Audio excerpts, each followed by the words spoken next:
हाँ बस ए बम ਇਹ ਆ ਪਾਪ ਸਿਸਟਮ ਬਣ ਰਿਹਾ।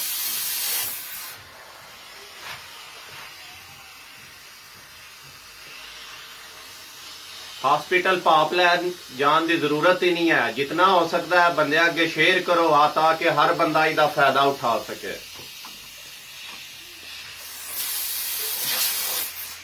हर बंदा इसका फायदा उठा सके। जितना हो सकता है शेयर करो अगे।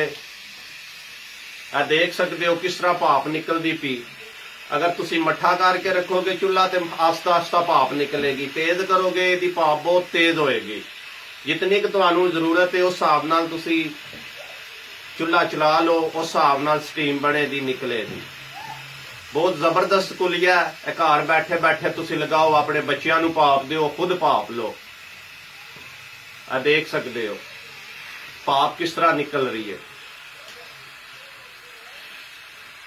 परेशान होने की जरूरत नहीं है और इसका नुकसान भी कोई नहीं। बेशक किसी डॉक्टर को पूछ सकते हो। तुसी देख सकते हो किस तरह भाप निकल रही है।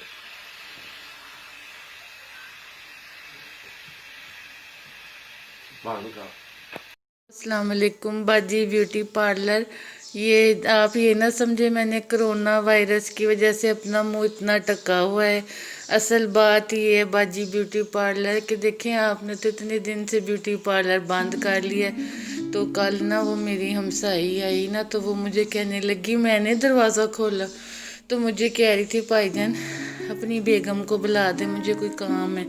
तो मुझे इतनी शर्मिंदगी हुई। ये देखें ना आपने हमें तो अंदर बंद कर दिया, ब्यूटी पार्लर बंद कर दिया। अब हम ये मुंह लेके किधर जाएंगे। बाजी ब्यूटी पार्लर कुछ हमारे मुतालिक सोचना था। ये ना समझे वायरस की वजह से मुंह ढका हुआ है। ये देखे कहाँ तक बाल तूलो और पे फैल चुके हैं। ये मुंह कहीं मुंह दिखाने के काबिल रह गया।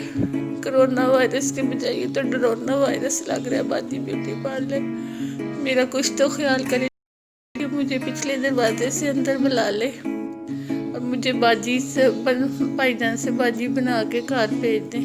आपकी बड़ी मेहरबानी।